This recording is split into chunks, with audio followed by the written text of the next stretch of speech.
Folks, welcome to an all new So Bad It's Good. This is your pal Ryan, and this is your Tuesday episode. How are you guys doing? Did Monday just Monday all over your face? I hope not.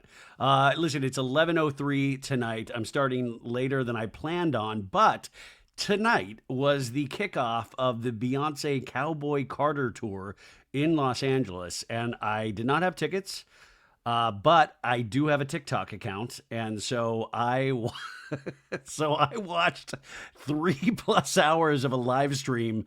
And what's so great about TikTok, you guys? You obviously probably all have it. If you don't, it's basically it's cocaine. It's an addiction. It's very your thumb hurts from scrolling. You see a bunch of really random videos. It makes your brain pudding. But what's good about TikTok is that people, I call them angels, will live stream the entire concert. They'll hold up their phone for most of the concert, and their phone, like I've seen so many good men and women, their phones just completely die on the battlefield, which is the concert stadium, and I'll have to go find another live stream on TikTok.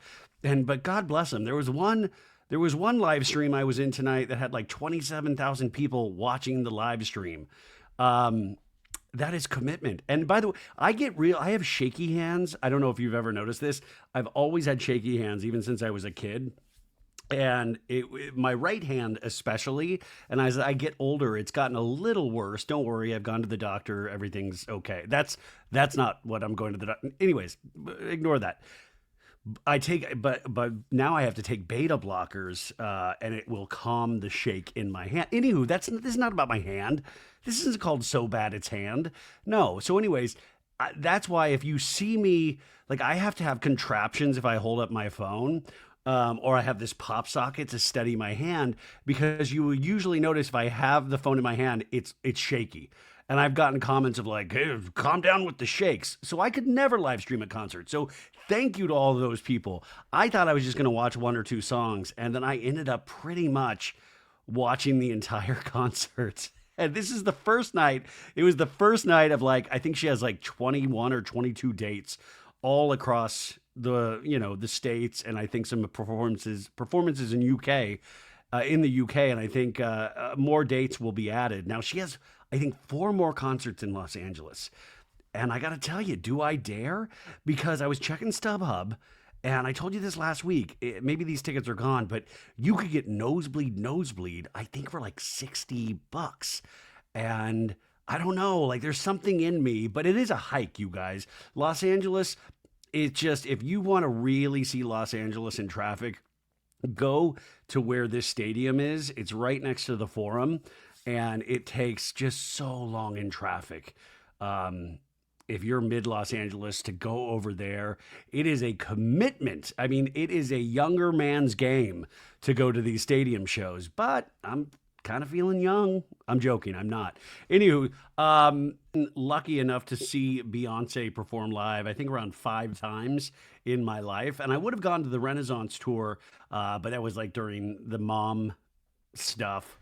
It was the same reason why I couldn't go to the Eras tour when it initially came out. But I did see the Renaissance movie at AMC theaters the first weekend, so I think I'm safe. I hope Beyonce's not mad at me. But I don't know. I'm kind of itching after I saw this show. It is just a spectacle, and I mean that in the most amazing way possible. The visuals on this thing, from what I mean, I can't wait to watch more live streams to try to break this down. But I mean, the visuals are like none other. And I just came back from the Sphere, seeing Dead and Company, and this was just truly a spectacle. I mean, she was in a convertible, a red convertible at one point, and they hovered her over the audience. And there was another thing that she was hovering over the audience as well.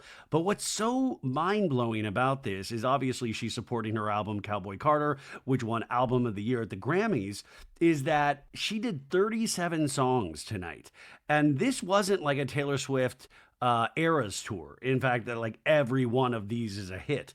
Like she played so many songs from the Cowboy Carter album, but Beyonce is one of those artists where I don't want to, where it's not like she's reminding us she's an artist, but there's an artistry to it where you trust her so much where you're like, yeah, show me what you're going to show me what you're feeling. and you're like, oh, this is coming directly from you and from your tastes and how you have developed over these 4 decades you've been on Earth. And by the way, I went to Google immediately. And I was like, how old is Beyonce? And it was so funny. It's the first, when I type in on Google, how old, the first thing that comes up is how old is Beyonce? So I couldn't have been the only one tonight Googling this, but she is 43 years of age. 43 years of age. And this to me is just a culmination of her artistry over these decades. This isn't Destiny's Child, really Beyonce. This is Beyonce that has been shaped, and not only shaped by pop culture and music and entertainment, but also now on the cutting edge of all of those things. I mean, she's the one inspiring other musicians now. And I think we are so lucky to be in the time period of Beyonce. Somebody once said in an interview, like, if you're really lucky, and I don't even know if this is luck if you live to 100 years, but like if you're lucky, you have 100 years on this earth, which, by the way, you want to take 10 of those years off, because if you live 90 to 100, I'm sure that's not going to be like excellent living. But let's say everybody is blessed to live to 100. You only have 100 years. So it's really dependent on what period of time you're born in terms of the amazing people and art and things that you get to see. I remember starting this podcast. I don't know who's been with me since the beginning, but it was during the beginning of the pandemic. And I used to make these things. I remember I would just used to scream into the microphone in my room at like 3 in the morning. And I would always say these things like, wow, we have all now lived in a time period where there was a pandemic. And hopefully, I remember at the time saying, and hopefully we will all have lived in a time period where we survived the pandemic. And we did we did in a roundabout way. But it's really kind of like what period of time you live in is so colored by the art that you get to see. And yes, I'm including our Bravo shows, our reality television, our movies, our everything. And I just feel like very lucky to be alive in the time of an artist like Beyonce. Now, I know that there are people out there that don't like Beyonce. Yeah, no, it's okay. We're going to still get along. It's fine. But I also think you are a smart enough audience and smart enough people to realize, like I do, if something's not my cup of tea, I mean, like, it's not my thing. But I always try to appreciate it to some degree, or understand it, or try to understand it, or have my take on it. But that is why, and I hate to bring this up again because we just talked about it on Monday's show, is that Katy Perry, who is currently doing the Lifetimes tour, if I was Katy Perry, I would have been like, you know what? Let's not tour this year. Let's wait till Beyonce does her thing. Taylor's done. I mean, you have Charlie XCX on tour right now. She is pretty much just out there by herself. And she's kind of like, there is a bit of a backing track with her, but you don't care because she's bringing the party. And she has like a little bit of a synthesized effect on her voice during a lot of her songs, but she is out there bringing it. That to me is a talent in its own right. But then you have Katy Perry. Like, I was watching this live stream, and even through the live stream, I could feel Beyonce's performance. And I know, don't laugh at me, don't roll your eyes. Come on, feel things, guys. It's okay to feel things. So I was actually like, through this tiny phone, I have an iPhone 16 plus, whatever. It's a larger phone, but even through that larger phone, I was able to feel everything that she was trying to tell us. And maybe she's telepath. No, but it just, I was watching all these Katy Perry clips, and I'm just like, there is a difference when you are out there performing, but you don't have it in your body, if that makes sense. Like, there's always something of like, you are a conduit for the song or for the line of dialogue if you're an actor. It just comes through you, and it's not easy because there's hours and days and weeks and months of rehearsal, but the audience doesn't know that. So you are just, and you're not even thinking about that. I'm not sitting there watching Beyonce going, God, I wonder how long it took her to learn how to move left that quickly and then to immediately move right. But when I was watching all the Katy Perry clips, I was just thinking, man, it looks like she's really working hard and she just doesn't have it yet. And I think that has got to, if I was an artist in this period of time, I think it would be like Amadeus and Salieri. What's that guy's name? Anyways, the movie Amadeus. You guys know what I'm talking about. I would stay up at night just cursing the gods that I don't know that I'm just so curious. But we know Beyonce puts in the work, and we know Taylor Swift puts in the work. And I hate to make the assumption that Katy Perry doesn't put in the work, but if you see these two performances, and I know that's so unfair to compare, but they're both musical performers. And it just reminds you of when you can actually have something in your body and be able to express it and just let people feel things from that instead of when I was watching those Katy Perry clips going like, oh God, I hope she's okay. I hope she makes it through this song. She looks a little winded. She looks like she's working hard. She looks like she's trying to remember the choreography. And Beyonce, it's just seamless in so many ways. And this was the first night. First night. So I can't wait to see how this show changes. But here is the set list, you guys. She did 37 songs. And like I said, these weren't all like, this isn't like banger after banger in terms of like top 40. There was no single ladies. There was there's no Bonnie and Clyde. We started with American Requiem, Blackbird from the Cowboy Carter album, obviously the Beatles cover, which she does beautifully. She sang the Star Spangled Banner after that. A lot of Americana and America vibes throughout this performance. In fact, a lot of usage of the Statue of Liberty in the film segments, and then at the very end, she then went into Freedom. Yeah, yeah. America Has a Problem. Spaghetti. Formation. My House. Diva. Diva from I Am Sasha Fierce. Where my Sasha Fierce fans out. Da da da. Diva is the. I love that song, Diva. Alligator Tears. Just for Fun. Protector. Flamenco. Desert Eagle. River Dance. Two Hands to Heaven. Sweet Honey Buckin'. Pure Honey. Jolene. Daddy Lessons. Bodyguard. Two Most Wanted, Cuff It, Tyrant, Thick, Levi's Jeans, Daughter. I'm That Daughter, by the way, was beautiful. The vocals on Daughter. And by the way, she's singing live. She's singing live. I'm That Girl, Cozy, Alien Superstar, Texas Hold'em, Crazy in Love, okay, Heated, Before I Let Go, 16 Carriages, and she ended with Amen or Amen. Also, her daughter Blue Ivy, if you watch the Renaissance Tour or watch the film of the Renaissance Tour, you saw the Blue Ivy performance in that. And also, I want to point out Blue Ivy, if you followed the Renaissance Tour, you saw where she started and you saw where she ended. And you could tell that girl had a year on the road where she learned. She learned about her mom's perfection. She learned from the audience what they expect. And it's like, it was very interesting.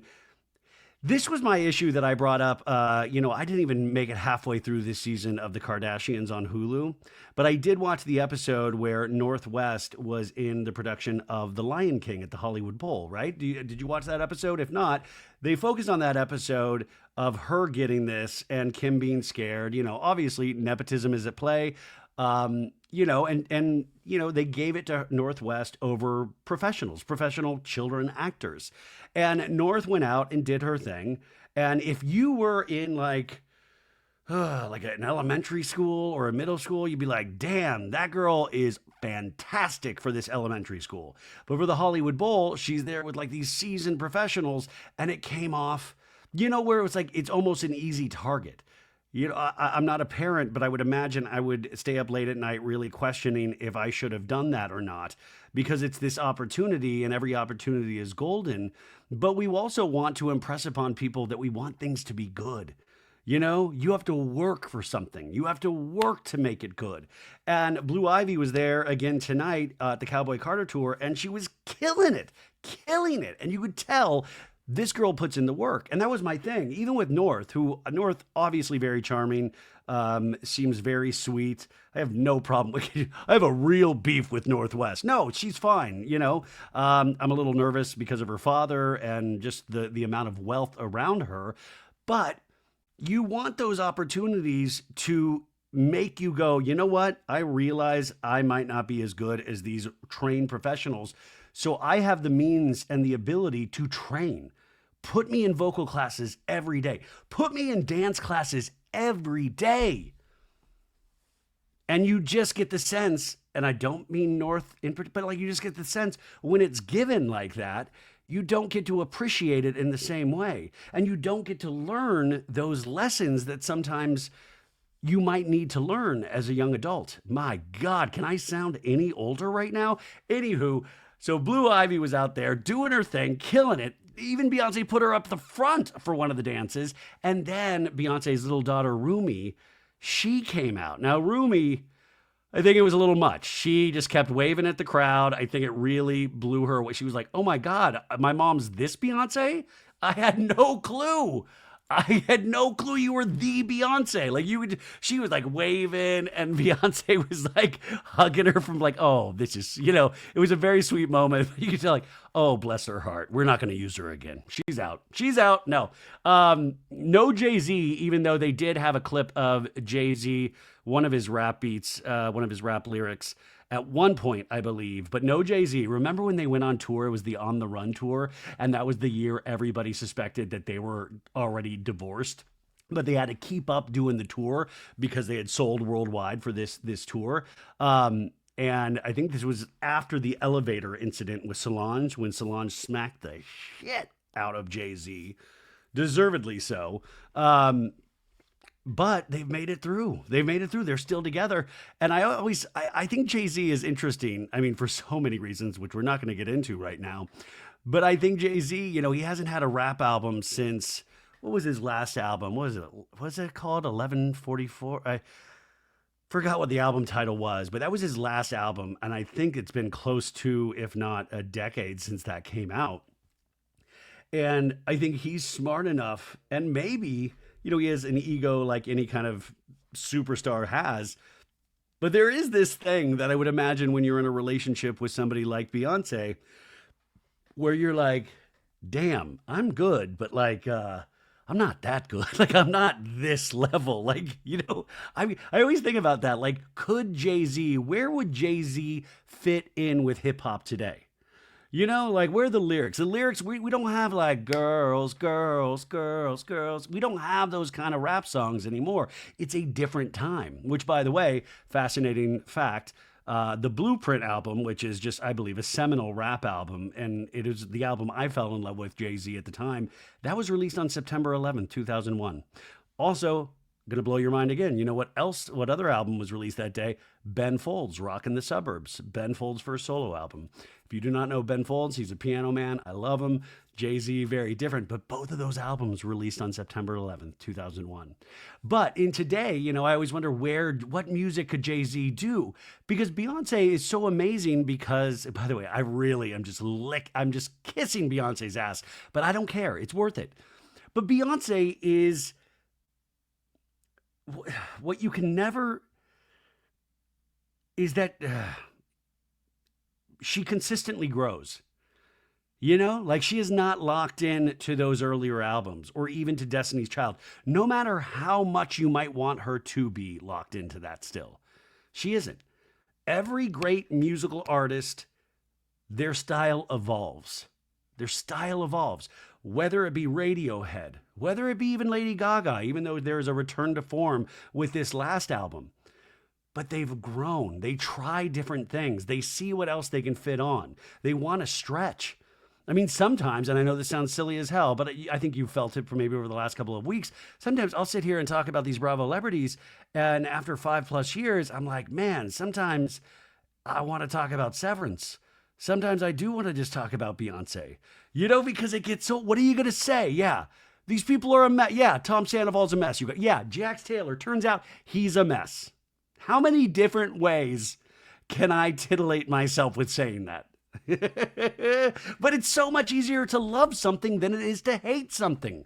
It's so much more fun. It might not be fun to listen to, but my God, it's fun to talk about. So that was our first night of the Cowboy Carter tour. Like I said, we have 4 more nights in Los Angeles. Who knows? The next date is on the 1st, and then we have the 4th and the 7th. Oh, wait, there's only 4 dates in Los Angeles. Oh, man, I thought it was 5. Well, I don't even have tickets, so what does it matter? Anyways, so we had the 1st, the 4th, and the 7th. She goes to Chicago on the 15th and the 17th of May. She has 4 dates in Jersey at the end of May. Then she hops on over to the UK for 4 dates. She does 2 dates in Paris, France on June 19th and June 21st. She comes back to Houston, Texas in the 28th and 29th of June. 2 dates in DC on the July. Oh, wow. Wait, 4, 5, 6. Yeah. Oh my God. July 4th, she's playing DC. Wow. The 4th of July with Beyonce in DC. That seems like the apocalypse. You have another date on the 7th in DC, Atlanta, Georgia on the 10th, and she finishes it off in Atlanta, Georgia on the 11th. But I have a feeling there are going to be so many more dates announced. There's been a lot of speculation and a lot of press about, are these tickets selling? Now, this is the interesting thing about these events. They're expensive. They're expensive to make, the set, the dancers, the design. This is the top of the field for all of these people involved, and they're going to get paid. But it's coinciding with, I mean, man, let's just be honest. Like, we're teetering near a recession. You know, there's a lot of things money-wise that things are really tight for everybody. And I don't just mean eggs, like I don't just mean eggs. It's tight. So it's a hard time to do these extravagant tours, these stadium tours. I was thinking too, there was one part, there was like a film segment where Beyonce was like a 100-foot woman, like the attack of the 50-foot woman, or I don't know. Anyways, and she was going over all these states, and she went to Los Angeles, and she was over the Hollywood sign. But then she went to Vegas, and she saw the Las Vegas, the Sphere, the musical venue, and she leaned down and she picked up the Sphere and looked at it. And I shit you not, because there was a big rumor about 6 months ago that she was definitely going to be playing the Sphere, and it looked like she was close to an agreement that never happened. But her picking up that Sphere in that video, to me, shows me that she will definitely be playing the Sphere at some point. Now, the thing that sucks about the Sphere is I believe that capacity is only like 15, 16,000 people. And that's a lot of people, but it is not a stadium of 60,000 people. So you would have to make the kind of money that Beyonce can make at a stadium tour, to do that at the Sphere for 16,000 people, I would be so scared what the prices would be. And not even what she would charge, but what the resale market would be. I mean, Ticketmaster's dynamic pricing is like a big FU to, I mean, Ticketmaster, Pearl Jam back in the day tried to fight Ticketmaster and they lost. And I will always love Pearl Jam for trying, but it is such a monopoly. And the government knows it. We know it. I mean, as soon as these tickets go on sale, normies like us, we can't get them, and we have to buy them on the resale market. And also then Ticketmaster has their own dynamic pricing. When tickets are in like high demand, they raise the prices out of nowhere. And then they have a resale market on the website itself, which is just like, in what world is this fair? Like, I'm a big StubHub guy, but even StubHub, it gets redonkulous. But yeah, I mean, I think the Sphere, though, would be so interesting because the visuals are already there. It's just that sometimes, not that the band can get lost, it's just that sometimes the Sphere is designed for you to get lost in, for you to have a sensory, visual, audio experience. And sometimes that's hard with an artist like Beyonce, where I would imagine, I don't know. Anyways, I'm sure it'll happen at some point. The other thing I will say, if you see any videos from the Sphere, just know that the audio will always usually suck in those videos. But the Sphere itself is one gigantic speaker. I've watched so many videos on this. The technology is so insane that anywhere you stand, it is a directional sound just for you and you alone. So even when I saw Dead & Company, the sound was so insanely good where you could hear the piano blending in with the bass and not like jarring. Like, you just hear these beautiful layers. The sound system is top notch, but I notice if you take video of it, the sound coming back at you is not what you experience there in the moment. And it'll pick up the conversations actually going on around you. And so that's but I kind of think that's beautiful that the video actually doesn't pick up the sound nearly as well as being there, because we want to make these experiences special. That's the whole point of anything live, is that you want it to be special, where you're like, oh, that was cool. That was worth going out of my house, getting a babysitter, getting in the Uber. You want an experience. And I think Beyonce has always given an experience. So if you don't like Beyonce, by the way, this is so funny. I dated somebody once, and We stopped seeing. This is so. We didn't. We were dating, and then all of a sudden, we got into this conversation on the phone where she talked about not liking Beyonce, and she said Rihanna is a better performer than Beyonce. And I love Rihanna. I love Rihanna's great, amazing, and I've seen Rihanna. I mean, amazing, great. I have no complaints about Rihanna. But you're gonna sit there and tell me that Rihanna's a better performer than Beyonce? And I know it sounds silly now, but it was like a Larry David moment for me where I was like, no, no, that is not true at all. Like it was offensive. Like it was like, this is offensive. And I, like I got my feelings hurt. I was like, I mean, I'm obviously in no shape to be a man in this world, or even to, have my own existence here. But I remember, I mean, it was upsetting. And then we kind of like, it wasn't like a full blown tiff, but it was like this thing of like, we both held strong. Fight for what you love, people. That's the big lesson for this episode of So Bad It's Good. Okay, that was my 26-minute rant about Beyonce. I have so many other news stories, but I'll save it for Wednesday because we had the most ridiculous paparazzi photos of Dorit and PK at Jagaloo's softball game today. Which, by the way, this shot has to be staged. We'll talk about that more on Wednesday. I do want to recap, and I don't mean a full recap, but we're going to do a mini recap of Bravo's Love Hotel, which just premiered Sunday night. And I have this feeling that because of how I feel, that maybe you feel the same way, that we're kind of exhausted, right? There is so much coming at us, not just in our own lives, but in the world, politically, economically, but also entertainment. Entertainment is coming at us from all different angles. On top of just having a supercomputer in our hand all the time that we scroll through, like TikTok, Instagram, Facebook, Twitter, Threads, all of that stuff. It's hard. Like me asking you to listen to this show, or if you listen to this show, my God, I'm so appreciative because I know how many demands there are on your time. But Bravo launched a new show called Love Hotel Sunday Night, and we want to support new things. We want to support big swings. And this is, I would say, a medium swing. It's a different genre in the sense that it kind of mixes Love Island with The Bachelor, with The Golden Bachelor, but also in that Real Housewives realm because they focus on 4 Real Housewives. You got the Shannon Bedore, you got the Countess Luann, you've got Giselle Bryant, and you got Ashley Darby. And then I think there's some cameos throughout the season, like Cynthia Bailey, and it's hosted by Joel Kim Booster, who you will remember on the final day of production at the wrap party in Cabo. Joel Kim Booster got a little tipsy and came back and went to town on Instagram bashing the hell out of Shannon Bedore. So it's really hard as a Bravo fan to watch this show and not think about like, oh, is Joel annoyed at Shannon in this scene? Joel Kim Booster, a comedian, an actor, a writer, a fantastic actor. I think he wrote the film Fire Island that was on Hulu a couple years ago, which I really liked. Very talented. But I even know, like, if you get picked for a job like that as a host, you don't go online and back. Do you know how many people, you guys, that I have now met in the Bravo universe that I've had weird experiences with? Some of them I have told you throughout the years, and some of them I have to like shut my mouth about because I know it's not, I know it's, like you got to play nice. Like guys, this is such a weird job.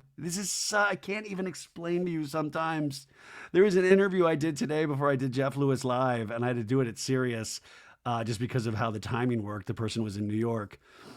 And this is a bizarre life. It's a bizarre lifestyle. And as I get older, it seems like it gets crazier and crazier. And I'm just going to trust you for you to tell me when I should stop, if I should quit tomorrow or not. Because sometimes you're like, this is not how I remember my parents growing up. They weren't like running to interview a Bravo lab and then going on Jeff Lewis Live and being potentially made fun of. Like, it's just a different lifestyle. You know what, guys? Have you noticed I'm kind of in a good mood right now? I think it was the Beyonce show. It kind of cheered me up. I had a little bit of a down day just because I have a little mental illness, I think. And I've been thinking about the whole birthday and getting older and mom. And sometimes those things just overwhelm you sometimes. And today was one of those days. And I did this interview. Which you were going to hear on Wednesday, called it's a host of the podcast I got the name wrong, so I gotta make sure. It's called Don't Cross Cat. Guru Don't Cross Cat from Wondery Media. And it's by this Brazilian journalist, Chico Felitti. And we had a conversation. He's in Brazil right now, and it's just wild. I was talking to this guy from Sao Paulo, and there's 6 episodes of this podcast out right now, which I think you're going to really, really dig. I burned through these episodes in preparation, but it was a very. I'll talk more about the interview tomorrow, but let's get into a little bit of Love Hotel. So you gotta support your home team, and our home team is Bravo, right? For the most part, it's Bravo. So when they have a new show out there, you gotta support it because these things, it takes a lot to launch a new show. And I don't want it to go the way of Ultimate Girls Trip. Obviously, that was a little bit of Caroline Manzo and Brandy Glanville's fault, but we want these kind of new ideas. We want them to stay competitive in the reality show market. I mean, 90 Day Fiance, I mean, they're close to sending their cast to space. I mean, I just saw a new 90 Day iteration today, like advertised. It was like, wait, what? Like, I thought you just got done with that resort one, the last resort, and now you have a new iteration of 90 Day? It's too much. Bravo, I always encourage Bravo to get their head in the game, and I think this is a great attempt at that. And why I'm covering it, or at least the first episode, is because I actually was charmed by it. I was charmed by it. Even sometimes if you tire of a housewife or a Bravo celebrity, there is nothing like switching up the format to kind of make you fall in love with that character again. And maybe love is a strong word, but kind of give you a new appreciation. I think that's what that first couple of seasons of Ultimate Girls Trip did. I appreciated Teresa after that first season of Ultimate Girls Trip because I started to wear on her. Like she was wearing on me a little bit, and then I watched that, and I was like, I had a kind of like, this is what I love about Teresa. I love when she's having a good time and she's laughing and talking to Kyle Richards. And I like these kind of mashups. You guys know I'm a huge fan of mashups. So yeah, let's see these ladies fall in love. It's a little bit of a hard premise because is anybody on TV for the right reasons ever? That's a popular Bachelor phrase. Are you here for the right reasons? But anybody on TV is already not there for the right reasons because you've agreed to share something about yourself or romance for a public audience. And most of the time in this day and age, that public audience will destroy you. And we will call that entertainment. And I'm the worst defender of it. So I like this idea. It's a fresh kind of twist, right? And they're at this luxurious resort in Cabo. And I will say it looks like nobody else is staying at this luxurious resort, which almost kind of gives you The Shining vibes. Like if Jack Nicholson's The Shining was set in like a beach locale, if it was like, let's take The Shining, but take it out of the winter and let's get those nice rays of Cabo. So, so there's this vibe because also you need to clear the hotel. Like imagine if you were like a kid and all of a sudden you're like, mommy, who's that lady stumbling near me? Well, that's Countess Luann, son. Could you imagine? Who's that lady crying? That's Shannon Bedore. She looks like she's not having a good night. It looks like they are the only ones staying at this hotel because you don't see even with the 90 Day Fiance, the last resort, I always notice that they have people staying at the resort. And I always God, that's got to be a hard vacation. Do you get a discount if you have a run-in with Big Ed from 90 Day Fiance? My God. And by the way, I love dating shows in general for the most part. Why don't they do that on Sister Wives? Because Cody, I think he's eventually going to get the itching to be a polygamist again. He has Robin right now, but I have a feeling eventually they'll start dating again. And it's one of those things where I pray with everything in me that this doesn't happen, but at the same time, the devil in me is like, yeah, let's make this happen. We need a polygamous dating show with Cody and Robin. Yeah. Who will we accept into our polygamous marriage so we can actually be sister wives again, plural?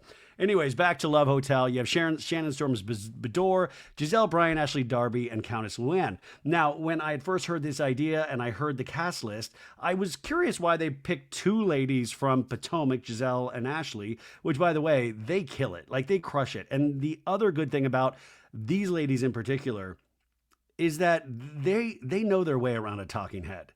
When they are solo or even paired up with another Bravo celebrity in these talking heads, they just light up. They light up a room or they light up the screen. Now, Countess Luann, I feel like she lives on another planet. And I kind of mean that in a complimentary kind of way. Like, I would love to see what Andy Warhol would have done or thought of Countess Luann if he was still around. But then you have Shannon Bedore, and I felt like, oh God, I was already having agita thinking about Shannon Bedore because I share an extreme nervousness and insecurity, which I think Shannon Bedore has as well. So when I see Shannon, I think that's why I'm always rooting for Shannon because I see some of myself in her. And I'm just like, ooh, oh God, like just I would never do a dating show in a million years. And I imagine Shannon had that same thought when approached to do this. Like, what? No, what? No, no, I don't want to know. I want to stay here with Archie. No. And so part of me is just like rooting for Shannon, even though I know the concept of love on a reality show is ridiculous to begin with, but I'm still kind of rooting for her. Like, you never know. And I will say, by the way, when I went and saw Vicky Gunvalson and Shannon Bedore live last year, which the amazing Doug Buden hosted, two of the men from Love Hotel were in the audience that night. I have to go back and check my pictures because I don't remember which two. And that's the other thing that goes to one of my rules of reality TV. And I should have told Alex Baskin this when I interviewed him a couple weeks ago, is what I'm asking, especially on these new shows. I've said this to you so many times. I want there for the first two episodes to be a digital name tag. Doesn't have to be, it doesn't have to be insane looking, but just a nice little digital name tag that you put in after filming. And that name tag just follows the character for the first couple of episodes. So we know who the fuck they are. Like, even when I'm taking notes on these shows, I'm like, what the fuck? That's Wale? Wale? Okay. Like, I forget names so easily. And it would make, like, the Bachelor franchise, I gave up on. I couldn't remember 30 names. Are you kidding me? And then even like I'll still watch Survivor to this day. And like last week's episode, all of a sudden this lady popped up and I was like, wait, when did she get there? When did she get on Survivor? Like, all of a sudden they're like, are you just adding people out of nowhere? Oh, she's been there the whole time. Okay. I don't know. For the older people, it would be nice. So that's the premise: is that they're there to find love, and I believe, even though they don't make it clear in the first episode, is that they are going to send home people or vote these men off.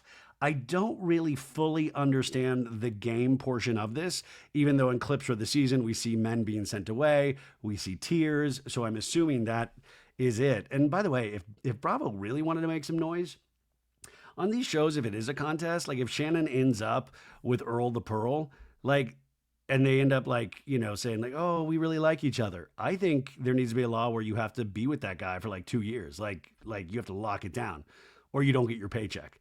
Like you don't get you got to stay with Earl the Pearl for 2 years or you don't get that money or you get fined or you have to give it back or something. Like that was the other thing that annoyed me about the Bachelor franchise, because you're like, man, even if they wind up together, they usually last a year or less, where it's almost like contractual. It feels like you're like, okay, they stayed together a year and now they've split up. And so it makes the show, it kind of dissolves the overall potency of the show because you're like, well, they're not going to be together anyways for the long haul. And we still, as a society, want to believe in the one, right? We want to believe in this. Like, love is still such a powerful concept that sometimes even the most jaded of us, even the most black-hearted of us can get caught up in and go, at the end of the day, I do want everybody to find love. Even Countess Luann, right? Even Giselle, even Ashley, even Shannon. Okay, so we know the women, but let's be introduced to the men, the bachelors that these ladies get to poke around with. The first guy is Wale, age 38. He is an IT director, Providence, Rhode Island. He hails from. And Wale is focused on mental health and healing from a long-term relationship. And in this, you see that he expresses interest in Ashley Darby. And he says, there's no other person I think I could legitimately have a connection with. And I think that's fair because everybody else is way older in terms of the women. Ashley Darby, I believe, is like 35 years old. It's like, Wale, like, yeah, do I want to see a scene with Countess Luann hitting on Wale? You're damn right I do. But it does kind of like the age range of the ladies make it difficult. Like Ashley is kind of the outlier in terms of being the youngest one there. So Wale, to me, is obviously this natural fit for Ashley, even though other dudes she's expressing interest in, and vice versa. And then you have my favorite, I think is going to be the audience's favorite as well, unless something tragic happens in the second episode. Earl, his nickname is Earl the Pearl. He's from Georgia. He's a legal consultant, and he's a twice married and widowed dude. But he shares this beautiful story that his second marriage, his wife has passed away, but she battled leukemia twice. And he is coming here going that I know love can be amazing because I've had that and I want to have that again. And in the first episode, he has a lot of really deep conversations with Shannon. And I think this, like, the guy is, I mean, I don't know, man. I don't understand what is considered good looking. I don't think I ever really potentially have. But I know that Earl is not like considered like the hot dude. But to me, his personality and his story, I think, really makes him very attractive. And hopefully makes him very attractive to all these women. And I think he did really well in his first episode. Then you have Mark. He's 61. He's a real estate developer. His hometown's New York City. He's a father of five. He's really fun and personable. And his roots kind of, they say, give him an edge with Countess Luann. What's also great about this is that none of the men are really, they've ever watched Housewives. I think Wale is the only guy that said he saw one episode of Housewives. It was Wale or Jay. Said, I saw one episode of Housewives and all it was fighting. And I was like, yeah, well, you've kind of, all you need to see is one. You've summed it up pretty well. You don't need to watch anymore. But I love that they don't like, and even the ladies are, Shannon name drops Andy Cohen, and the one guy's like, what is he, a broker? It's like, no, he's one of the heads of the network. Like the Andy Cohen name drop does not work on Love Hotel, which I thought was amazing. You also have Philip, age 63. He's an investor from LA. And this is another one that caught Luann's eye early on. And so we'll find out more about him as the series goes on. Jay, his age is 46. He's a marketing director from Boston, Mass. He's a father of two, and he is re-entering the dating scene after a 9-year hiatus post-divorce. That is a hell of a hiatus, and I don't ever believe a 9-year hiatus. Like, you're telling me, remember that the Golden Bachelor, the guy Jerry that we loved? That kind of sounded like Kermit. He said he had been single all this time, and then we found out he had a bunch of girlfriends. I don't buy a 9-year hiatus, but he's seeking a genuine connection, he says. He says, I'm hoping this experience kind of helps me connect with someone, and I meet someone for real. And then you have Jerry, age 57. He's a retired carpenter. And he's a surfer dude. He's a good-looking surfer dude. Jerry spent 33 years in New York City, and he was married for 18 years and has 2 children. And he's kind of a laid-back dude, but I think he's a handsome man. Like we were talking about Earl, where I don't think he's conventionally handsome, but I think Jerry is. Am I Gary or Jerry? It's spelled Gerry. Then you have Nicholas, age 45. He's a crypto entrepreneur. Okay, let's get him out of there right away. The crypto entrepreneur. Give me a break. His hometown, Scottsdale, Arizona. Okay. Yeah, of course. Crypto. Notable traits. He's unmarried with no children, but he's open to starting a family. And he refers to himself as a funkle. That's a fun uncle. Or it could also just be a fungus that your uncle has. And he has 7 nieces and nephews. And then you have Ralph. Ralph is 61. And he is a sound system specialist. The girls were all going gaga over this guy. And here's another one where he's like a silver fox. A lot of these guys are silver foxes, or actually just like a white fox. And everybody was like, oh, Ralph's like hot to try. He's like a good looking dude. I didn't see it at all. But also, I'm not into dudes. So, maybe you guys can tell me, is this dude as hot as all these women are saying? But he says, he's rock and roll background, being a sound system specialist, and Shannon and Giselle are both showing interest in him. Even though I want Shannon with Earl the Pearl, this Ralph guy, he's hot to trot for these ladies. And Giselle, I feel, is going to just take this guy to heaven. By the way, you know what? It's just us right now talking, right? Nobody, I've watched every season of Potomac, but I'm trying to remember. I know Giselle dated that dude. What was his name? Jason from Winter House that used to be with Lindsay. And there was like a little flirtation, and I know Pastor Jamal, I know that's done. She has the three daughters, all of that stuff. But did she ever talk about, did she do the hippity dippity? Does she like have sex, or does she like wait for marriage? I don't know why I'm whispering. I don't know. I legitimately don't know why I'm whispering.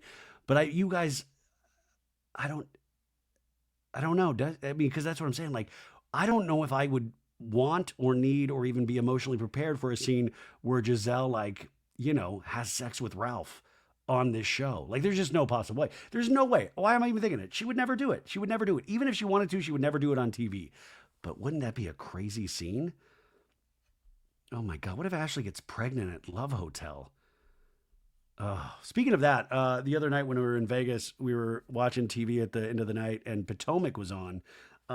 And we were talking about like how, early seasons or think about Real Housewives of Orange County, first season. You had Vicky screaming about the family van, and I love that she's in like khaki shorts, like mom jeans. Like everybody dresses so down in earlier seasons of Housewives, and it wasn't just the times; these were like real normal people still. And we were trying to talk about the evolution of Housewives in what it went from like showing like a peek behind the curtain of certain communities and certain women in these communities, and what it exploded to. And I think I blame Erica Jane a lot for this, of just the costuming that is involved. And yes, it's amazing. The reunion looks are amazing, but like every scene now has to be some fucking weird fashion show. And I know like probably a third of you tune in for that weird fashion show, but sometimes you just miss the mom jeans. You miss the khaki shorts. You miss the things where you're like, that is a relatable older woman. Am I crazy when I say this? Like everything is just so glammed out now that sometimes you're just like, you can be wealthy and still dress down. Is that a hot take? Is that a mild take? What kind of take is that? Anyways, so those are the men. And I don't know if other men get brought in, but those are who we're working with right now. I mentioned Joel Kim Booster as the host. That's a tough thing because I think Bravo is so synonymous with Andy Cohen in terms of hosting things that it's really hard to get, because I kept thinking the whole time, I was like, oh, Andy would be great at this. He has personal relationships with these women. And Joel is funny. I think he's, like, he's not really standing out one way or the other right now.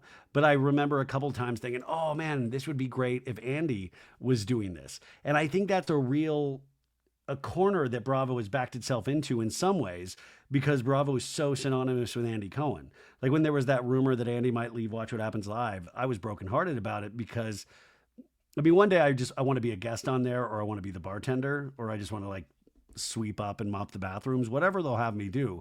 It's a vision board goal of mine.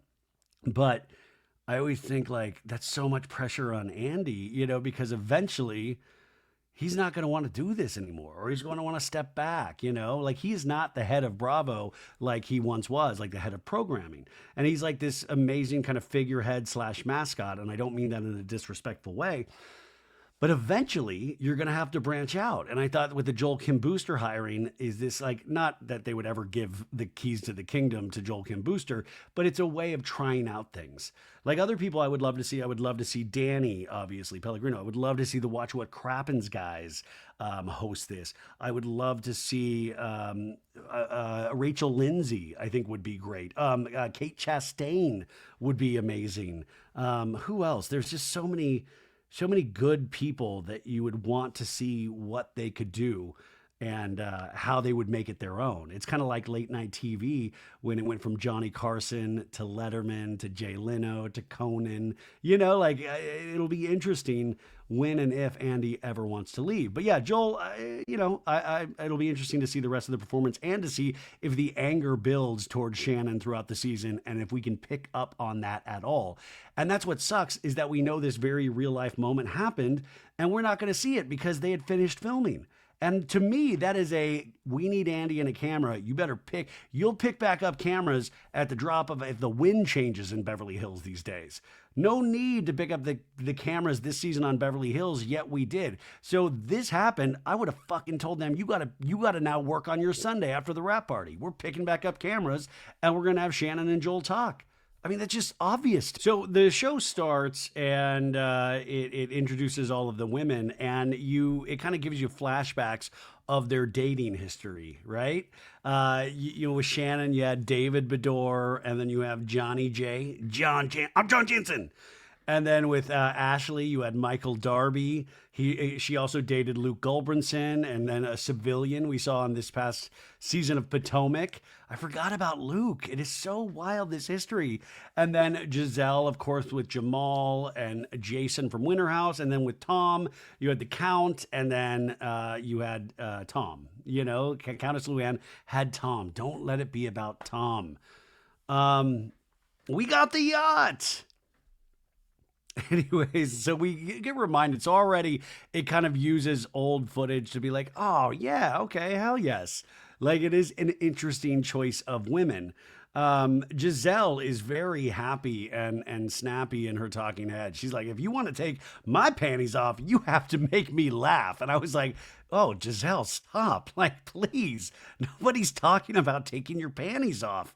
Let's start slow. Like, immediately, that's in the first couple minutes. And I was like, Giselle's talking about somebody taking her panties? Like, are you kidding me? Anyways, the music and editing, I don't know if you noticed this, and even the filming, it's very Netflix. It's very Selling Sunset. It, to me, is a visual departure. And even in the music, it is, it's a little different than what we're used to with Bravo shows. Joel Kim Booster says there's a stable of stallions. There's a stable of stallions here to meet you, ladies. Giselle and Ashley, like I said, they know their way around a talking head. So fun, and they seem to be not insane, and then, like I said, Shannon completely insecure. Even when Shannon's strong, you sense there's an insecurity there, and like I said, that's what I love about her. And then Countess Luann, I'm like, oh my god, darling, I didn't even know there were other women in this. I thought it was just me. We get a flashback to Luann in the bushes. Remember that? God, what an iconic scene with Luann. All of the ladies get their like kind of moment walking in to meet Joel Kim Booster, daytime at the hotel, and Shannon walks out all sexy like. Shannon looked amazing in the beginning of this episode, and I love because I would never be able to do that. Like, could you do that, you guys? Like, sometimes my worst nightmare. Remember, Watch What Happens Live. If you followed them on social media, they used to have the guests dance in front of the Watch What Happens Live wall or down a hallway, and they do that on the Jennifer Hudson show right now. I legitimately live in fear of any kind of moment like that in my life. And I think that potentially is one of the things stopping me from success is I just never want to be in a moment where I have to be like, oh, cut loose and have fun for this camera and dance. But Shannon's walking in all sexy kind of like Ariana Madix and, Love Island hosting. It's like slow-mo. Shannon reminds us that the only man in her life is Archie. Poor Archie. Thank God they didn't drag Archie to Cabo. Even though Archie deserves a Cabo vacation, I just, we see how stressed out Archie gets around Shannon, just with everything happening and the Johnny J of it all and the car. I mean, Archie was in the car with Shannon when she had that accident. So Archie is back in the OC, but my God, I miss Archie. Also wanted to take a moment to point out, as I like to do every year, David Bedore, one of Shannon Bedore's ex. Remember when he did that nude photo shoot in the woods with his, is he still, he was married, then they separated and then married again to that lady, Leslie, right? Leslie Bedore. Well, they remember in their relationship, they took these photos in the woods where they were naked, holding each other, but they had their hiking shoes on still. They were naked with everything but the hiking shoes. I shit you not. I can't post it anymore because I'll get dinged on Instagram and they'll take my account away because that I did post it one time and I got in trouble for it. God, to be young again. I remember making mistakes like that all the time on Instagram. And I was like, dude, it's not, I didn't fucking choose to take a naked photo in the woods. David Bedore did. And he chose somewhere to post it. So now we should be able to use it until the end of the world, right? Even at Beyonce's tour tonight, she should have had a flash of David and Leslie Bedore naked in the woods with their hiking boots on. Luann is telling Joel and the ladies, she's like, oh, I had trouble with my vibrator at customs. El vibrator. Luann, I do a really kind of deep, Herman Munster voice. When hers is it's deep, but there's also there's a raspiness. There's a raspiness there, I think, from smoking that, I can't really do because it really hurts my voice. So I'm just going to do the Herman Munster thing. Joel Kim Booster tells all the ladies, don't worry, all of these men are hung like bolo. And for those of you that do not watch Real Housewives of Atlanta, first off, shame on you. Second off, there was an iconic episode, what was it, 2 or 3 seasons ago, where was it Portia's? Was it Portia's bachelorette party? Well, Bolo, he was iconic, still iconic in Bravo circles because he was the male stripper that came to dance that night. And this dude, I mean, this dude had a pack. This dude, like, it's like scary. Like you would say, oh, that's a gift from God. No, that's not a gift. That seems like that potentially a curse. Bolo was so well endowed. Like you would like, I feel like Delta charges extra. Like that's an extra piece of luggage that he's carrying on these planes. But he says all these guys are hung like Bolo, and then the ladies are like, oh, I don't know if I would like that, Shannon. Could you imagine? Could you imagine in a million years Shannon giving Bolo a handy? Are you kidding me? It's sick, and it's a sick joke, Joel. I don't like it. So we see all the men, and I've already told you about the men, but Mark, the Silver Fox, Wally, Earl the Pearl, Jerry, the surfer dude, Nicholas, 45. He can't find the right one. He's one of the dudes flirting with Ashley. Shannon says that this guy Ralph has an edge. This is the guy that everybody's hot for. Ralph has an edge. And Shannon and her talking heads like, he has an edge. He's like cool. He's like cool. And then she's like, oh my God, who says cool? A 60-year-old woman does, I guess. I love Shannon having a mini mental breakdown in her talking heads. Like she just doubts everything that she says. We have this gentleman, Jay, who's talking with Giselle. And what I will notice, like, Jay has a bald head and his head is profusely sweating in the scene with Giselle talking. And I just thought, like, thank God I still have my hair because this would be me. Like, I would just be soaked. Like, his head is just like dripping sweat. Luann is sitting down with two of the silver foxes by the beach. And she's like, what brings two handsome men down here to Cabo? I love Luann. Luann, like, that's the thing. Like, Luann knows her way around a man.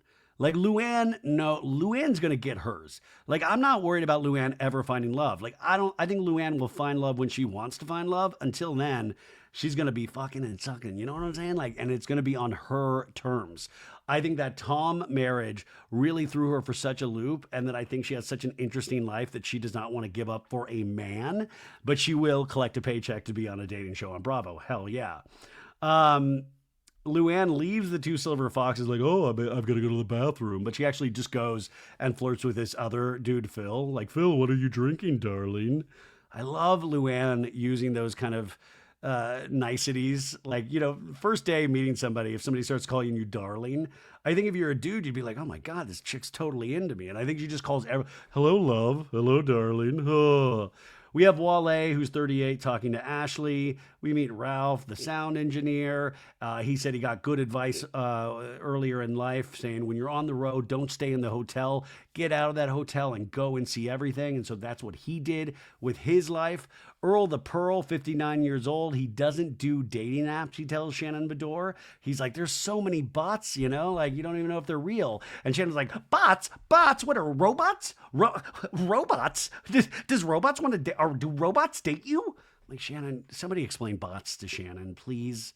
My God. And this is where we hear Earl tell his story about his wife who got leukemia twice and she didn't make it. And it's one of those things, you never can judge a book by its cover, because when I first saw Earl, I was like, this guy might be a little too much of a joker and, not serious enough. But then he hits you with this story and you're like, my God, I love this. I would die for this man. This man is it seems like a good guy that has, and that's why these days, this is why I think I like this, and I like the Golden Bachelor and the Bachelorette more than the Bachelor franchise itself, because there is something more fascinating as I get older to watch people who have loved and lost and still have the courage to try to love again. And I know it's just a reality show, so you're like, yeah, it's silly, but at the same time, there is something to me noble in it. It has weight. Right? I mean, it's not like it's not everybody having their taut tummies and their huge, gazonga boobs and butt. Yeah, I said gazonga boobs and butt, but you know what I'm saying? Anyways, Shannon did not expect Earl to tell this gripping story. And she's like, oh my God, I have egg on my face. Oh my God, I'm so sorry. I'm so sorry. And you can tell Shannon after this story kind of looks at Earl differently, but like in a good way of like, wow. And she says, yeah, he's like, yeah, she passed away, but we had a blast in between the two times she got leukemia and then the cancer came back. But it taught him what love really is. He said he learned unconditional love. And he's talking about this in his confessional and he's tearing up. And he says, you know what? I want that again. And then when he's telling the story, I love when Shannon switches to her light voice. She's like, when did it happen, Earl? When did it happen? Because, she'll be like really loud and boisterous. And she's like, when did it happen, Earl? Oh my God, Earl. And this happened 5 years ago for Earl. Shannon in a talking head says, Earl knows what it's like to be completely in love. And I don't think I have truly ever been in love before. What a dark statement. Have you guys ever been in love before? Like, do you ever think about that? And for people that have loved multiple times, do you ever grade your love? Like, oh, I was really in love with this person. Nah, I was kind of in love with this person. Like, it's a feeling, right? It's so hard to quantify. And are there people out there listening that have never been in love? I always wonder about people's like stories about love, and you can take it all the way back to high school. Sometimes the high school love is the biggest love of your entire life. Wale, the 38-year-old, is talking to Giselle, trying to flirt with Giselle a little bit. But Giselle, you can already tell, is like, this dude, a little too young for me. We find out from Joel Kim Booster that tomorrow is one-on-one dates. And it's different because the ladies in the morning have to ask the man on dates. And Shannon Bedore has an issue with this. She's like, I've never asked a man on a date before. It's uncomfortable. It's uncomfy. Oh, I love Shannon. Nicholas, 45, he feels like he is connected with Ashley. Also, these men, Nicholas was wearing this goofy, black chunky necklace. And I was like, bad choice, Nicholas. And then I realized a lot of the men were wearing them. And then I realized, oh, that's where they put the microphones. They've done this sometimes on Summer House and other shows that involve like outside areas. They'll make them wear goofy necklaces. Love Island does this all the time as well. And so I was like, at first I was like, Nicholas, bad statement necklace. But now I realized there was a mic in there. Shannon, at first kind of is vibing with Earl the Pearl, and she's telling the ladies like, physically, I don't know, but that could grow, but she loves this Ralph dude. And everybody's like, yeah, Ralph is the hottest. And that's when I was like, well, is Ralph the hottest? When the girls are having this kind of download session about the men, Earl comes over and brings Shannon a drink. And I was like, this dude, he's just doing all the right things. And he's not doing it like all nervous of like me. He just seems like he's genuinely a nice guy. Luann lets us know that she likes Jerry. Jerry is the surfer dude. So she's kind of has a vibe for Jerry. And he's like another one of those silver foxes, never watched Bravo. So he's kind of like a dream man, I would imagine. Ashley likes Wale, the 38-year-old, and Giselle says maybe Jay, the guy with the sweaty head. Like maybe I'm feeling, Jay, right? This one guy, I forgot what the guy's name was. He's sitting down next to Luann, and he's like, "You have to take a shot with me." And Luann goes, "A shower? I have to take a shower with you?" And he's like, "No, a shot." And she's like, "Oh."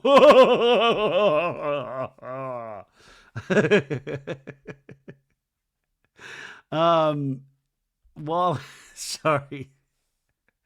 We have the next day and Luann is with Jerry and, they're at breakfast, just the two of them. And he's saying how he knows Spanish. And Luann's like, I know a little Spanish myself. Casa de Pepe, La Biblioteca. And, she goes, you know what, Jerry, would you like to go on a date with me tonight? And Jerry's like, I do. I would be honored. I would be honored. Like, you'd be honored. That's amazing.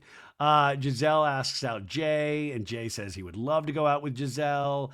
Ashley asks out Wale, and Wale says yes, of course. Now, Shannon, this is the one I was worried about because she says she's never asked out a guy in her life, talking to Earl the Pearl, and she's like, I have never asked anyone on a date. At 60 years old, I would like to ask, and in a talking head, she's like, I'm no longer a virgin asking someone on a first date. Wouldn't it be wild if we found out Shannon Bedore was an actual virgin on this? No, I just realized she has the three daughters. Okay, well, fan fiction it is. Anyways, Earl the Pearl says yes, and he's like, "You did great." You know, he's so supportive because he's like, "Oh, it's my first time asking somebody out." He's like, "You did great. That was great. Of course, I'd love to go." So then we cut to the dates, and Giselle and Ray they are at a tequila tasting at the restaurant, and then the chef guy brings out a taco, but it's a $25,000 taco they sell. It has lobster, Kobe beef, caviar, ketchup. No ketchup, but it also then has gold shavings on it. And so they each get a taco, $25,000 each of the tacos. I just kept thinking, there's no fucking way Bravo sprung for $50,000 worth, like two tacos for these numbnuts. There's no way. Like, they must have just like showed the gold plating or the gold little flakes or whatever, and then just said, don't put those on the tacos, you know, and just put some ground beef and shrimp or whatever. And also, by the way, if no offense to anybody out there listening that's buying $25,000 tacos, but if you are, you're potentially an asshole. Like, that's just, there's no. Let's try to. By the way, I love that I'm leaving room for there might be a couple of people out there with $25,000. There might be some people with expensive tastes out there. But anyways, we cut to Luann. Luann has like champagne and oyster date on the beach. I will give already credit where credit is due. Luann's hat game is always on point. But even on this special, this series, I can't wait to see what the final hat count is totally. Like, I feel like we might be pushing 30 hats by the end of the season. Like, I think in the first episode, she already wore 3 or 4 hats, but she has a different hat on. And she's on the beach, Luann, like, I hear oysters are an aphrodisiac. I'm sorry. I was about to make a horrible joke. We go over to Ashley, her date with Wale. It's like they're like making chocolate or cacao or making some cacao chocolate drink. I don't know, you guys. And then Shannon with Earl the Pearl, there's like a wine and cheese thing that they're doing.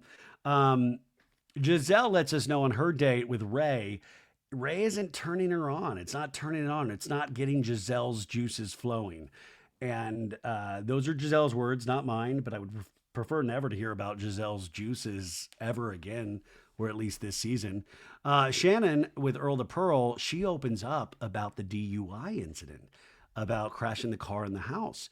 She opens up about this, and she talks about being a mom and wanting her daughters to be proud of her. And Earl, sweetheart Earl is like, I feel so honored that you told me about this, that you talked about it.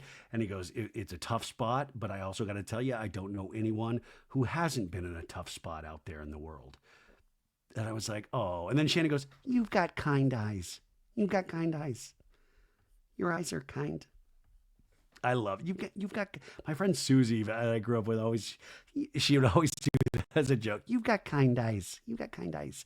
We're back to Luann with the surfer dude, and he's like, I'll put you on a board. I'll put you on a board. I think he meant surfboard. That would be weird. I'll tie you up to a board. Luann goes, oh, I don't know if I could, because he's like been in this one spot in Mexico. She's like, I don't know if I could ever just be in one spot. I'm like an action figure. I don't know if I could just stay in one spot. I love when she said action figure, all it made me think of, and I think you know what I'm going to say, is that I wish I did have an action figure of Countess Luann. Like, that's so shitty of the toy industry. Like, they make boys play with like G.I. Joes and like Batman and Spider-Man, but like, dude, what about the kids like playing with the Countess Luann doll? Like where, come on, man. Luann gives this guy like a little peck on the beach. Little quick kiss, but on the lips. And Luann is the one that instigates that kiss. She's a total horn dog, you guys. And Luann in a talking head says, well, I don't feel the chemistry with him. The oysters, that's an old wives' tale. It didn't get my juices flowing, as Giselle would say. But I love that Luann was the forward one and kissed him. And I think this dude is probably sprung on Luann now. We'll find out next episode. So now you got all the dates done and all the other guys are coming back. We see Earl dancing down the hallway with Shannon. They look like they're just having a fantastic time. People are putting their footsies in the jacuzzi. And then Shannon starts talking to this Ralph guy. Remember, she said she was really into Ralph and Earl? But I was like, no, dude, commit to Earl right now. But she starts talking to this Ralph guy. And I don't love it, right? And she's also talking to Luann on a talking head going, I never dated more than one guy at once. And you can tell Countess Luann just has like, she's like, oh my God, I've never just dated one man. Oh, look at Miss, oh, I can't believe you, Shannon Storms Bedore. You better storm that dick this season of Love Hotel, please.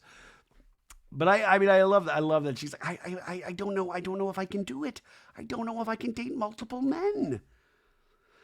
Um, he tells Shannon, this Ralph guy, he's like, listen, I'm 60 years old, and I only have who knows how much time I have left. And so as you get older, you want to choose what to invest your time and who to invest your time with. And that's what this next decade is going to be like, really trying to find the right person to invest his precious time. And he says, I have one more shot, so I want to choose correctly. And Jen's like, me too. I have one more shot too. Me too. Me too. You have kind eyes. Jay asks Ashley, Jay's the one with the sweaty head. He's like, hey, Ashley, put in a good word for me with Giselle. And Ashley's like, I'm trying, man. I'm trying. But Giselle's already off Jay. Like, Giselle is not feeling the Jay thing. Then Giselle then pulls this Ralph guy that Shannon was just talking about, starts talking to him. So Giselle's already like, even though I want Shannon to be with Earl, she was talking to Ralph. And then Giselle then cuts in, not like while Shannon is there, but then starts talking to Ralph herself. And Giselle, get this, she says he's a cutie pie. What kind of sick word is that? He's a cutie pie, you guys. Even though he's twice divorced, he's a cutie pie. And then we have like this 45-year-old dude, Nick, and he has like kind of like some weird tats and like earrings. He's one of those guys that has like the earring at the top of the ear pierced. And I think he's to me, he's super odd looking. And he's talking to Ashley, and he's like, I think I'm feeling you, Ashley. And this is not the guy she went on a date with. This isn't Wale. She's like, I'm feeling you. And I was like, oh my God, are we going to cut to a talking head with Ashley of cracking up like in your dreams? But then I fucking forgot is that she used to be with Michael Darby. And no offense to Michael Darby, a weird looking dude, like a very weird looking dude. So then I was like, holy shit, maybe she is one of those girls that's into weird looking dudes. So then I was like, maybe this Nick guy has a chance with Ashley. I don't know. Anyways, that little scene happens. And then Wale is walking Ashley up to her room at night. And he walks her to his room, and she's like, in a talking head, she's like, oh, I'm about to get kissed. I'm about to get kissed. And they're walking, and Ashley says that today it was very romantical. Obviously went to the Jax Taylor School of English Literature. Romantical? Isn't it romance or romance? If romantical is a fucking word, I'm jumping off a cliff tomorrow because there's no fucking way that's a word. I heard that like romantical. If I wake up tomorrow and I have a review where somebody says romantical is a word, I'm going to be so upset. Don't do that to me. So anyway, she's waiting to be kissed from Wale, and he just hugs her. He pusses out completely. And in a talking head, he's like kicking himself. He's like, I'm so fucking stupid. I'm stupid. And Ashley, in her talking head, says, I understand being chivalrous, but you got to be freaky deaky too. And Ashley was with Michael, so like that's freaky deaky. Like there's like, I'm sure they were using like appliances, like the whole thing. Anyways, he walks away. He's like kicking himself. And then all of a sudden he comes back to her room, you guys. And she opens the door. She's like, what's up? And he's like, I wanted to give you a proper goodbye. And then he smooches her. She's like, what a nice surprise. Thanks. And Ashley's like, Love Hotel is love hoteling, baby. And that's the end of this episode. And then this season, we saw clips for the season. We see Shannon Bedore going, this isn't some sex hotel. It better be a sex hotel if you want the ratings, baby. We have Shannon in a scene making out with Earl. Like, I don't think, have we ever seen Shannon Bedore fully making out on television? It's groundbreaking television. We see Giselle and Shannon competing for Ralph. And Giselle saying, I'm going to steal your man. And then we see Luann get like angry at one of the dudes. I don't know which dude, but she's like, "Do not touch my girls." And we find out she's talking about Cynthia Bailey. Cynthia Bailey, you just like, you throw a rock, you're going to hit Cynthia Bailey. She's everywhere on television. Then we have a shot of Shannon crying. We've seen that before. And that's it. That was the first episode of Love Hotel. Have you watched it? If you have not watched it, did you listen to this episode and would you consider watching it? Let me know. We're going to send out a poll that we're actually not going to send out. But I am curious if things like this, if you don't watch it, this makes you more apt to watch it or not. Just so I can show Bravo the power of this podcast. Anyways, you guys have the best Tuesday ever. I hope you enjoyed this episode. Wednesday we got a guest, all that stuff. Then we got recaps. I watched The Valley and Summer House today. I watched both of the new episodes, and I will tell you, The Valley, even without Jax, still pretty fucking dark. There's a sleaziness about The Valley. There is just a sleaziness. Whereas Summer House, there's like sleaze, but I don't know. I enjoy watching Summer House. I enjoy watching it. Man, Jesse this week. Woo! Anyways, I'll talk to you guys all week long. And also tonight, Patreon. We're doing a Patreon live, 5 p.m. Pacific Standard Time this Tuesday. Come be a baddie. Patreon.com/so bad it's good. Okay, bye guys.